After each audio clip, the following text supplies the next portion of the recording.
CNBC was in shock presenting the latest job figures coming out of the US under President Trump. Here we go. This is the September jobs report. Non-farm payrolls are up a robust 119,000. 119,000 will be the best since April when we were up 158,000. In the rearview mirror, well, last month was downgraded from 22,000 to minus 4,000. Fox Business doubled down, explaining the jobs growth further. So the non-farm payrolls number coming in at 119,000. 119,000. Wow. The estimate was 50,000. Private sector jobs coming in at 97,000. The estimate was 50. Factory jobs, we saw a loss of 6,000. Government jobs, a gain of 22,000. Average work week, all private workers, 34.2 hours. And the Fox Business panel doubled down again, saying 2026 is looking really good for America's economy. We haven't even seen the effect of the big, beautiful bill, which is actually going to take effect next year with the no tax on tips and no tax on Social Security and this optimism around where the money is allocated from the big, beautiful bill. Then I got to believe 2026 is looking real good.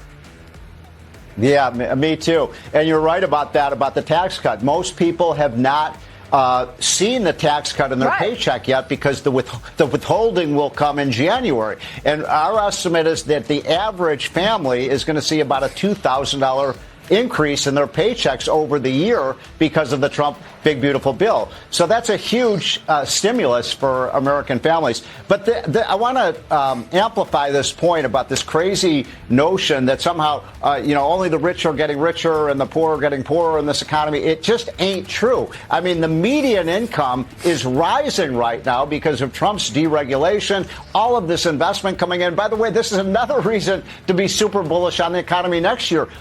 Even if Trump is off by a factor of 10, if we have about 400 new billion dollars coming into the American economy being invested on top of the investment boom we've already seen. And that's the big part of the picture here, Maria. You know, the seed corn for a growing economy is investment in plant, equipment, manufacturing, research and development. And those numbers are really good in the GDP report. So whatever Trump is doing, it's working. Vice President J.D. Vance went on to explain that as well as the jobs numbers being up, more jobs than ever are being given to American-born workers under Donald Trump.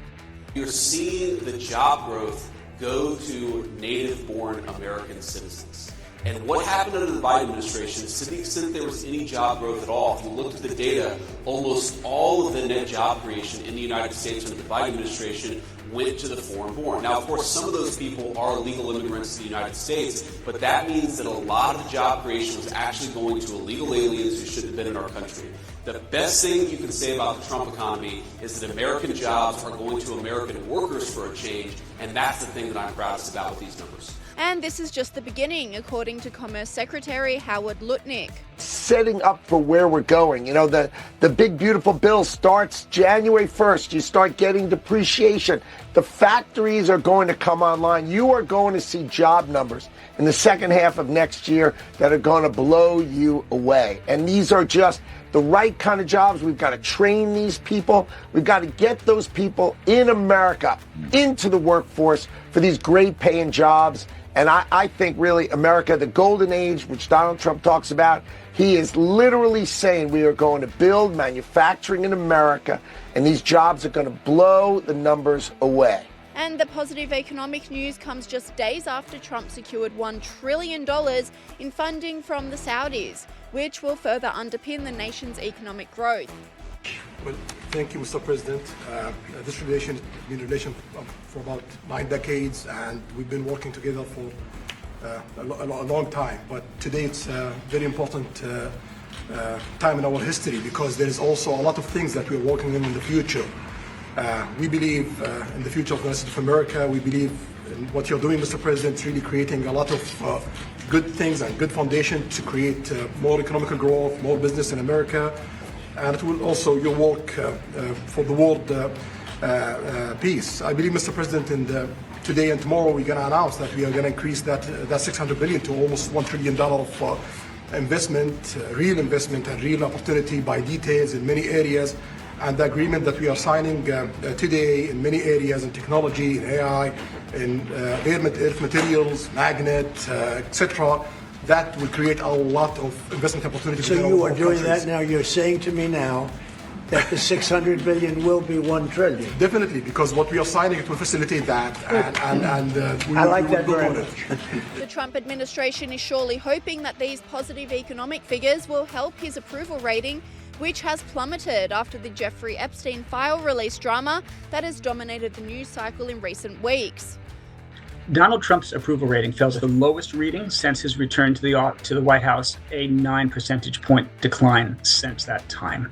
That puts his approval really about where his predecessor, Democrat Joe Biden's, was for most of the second half of his term in office, and gets into where Trump had been for much of his first term in office. There's a few issues weighing on Trump's approval. The big one is the cost of living. Americans are not happy with how expensive many of the daily necessities of life are. Just 1 in 4 respondents to the poll said they approve of the way Trump has been handling that issue. Also weighing on Trump is Jeffrey Epstein. Just 1 in 5 Americans say that they approve of Trump's handling of the issue, and only 44% of Trump's own Republicans say he's been doing a good job on that front. But Trump isn't letting the polls get him down. The president is out spruiking his achievements, calling them a miracle. Investing in America, $20 trillion. No country's ever done anywhere even near that, like a fraction of that. Biden did less than $1 trillion in 4 years. I did 20 trillion. We're going to do over 17 trillion in 8 months. By the time we end, we could do over $20 trillion. There's never, in China, no matter where you go, there's never been anything like it. We are building up something that's unbelievable. And a big part of that are the tariffs, because they don't want to have to pay the tariffs, because it's so unsustainable that they come and build the pharmaceuticals and the chips and all of the things. They're coming into the United States and they're building them. It's a miracle what's happening. We are building the greatest country in the world, economically, greater than we've ever been before.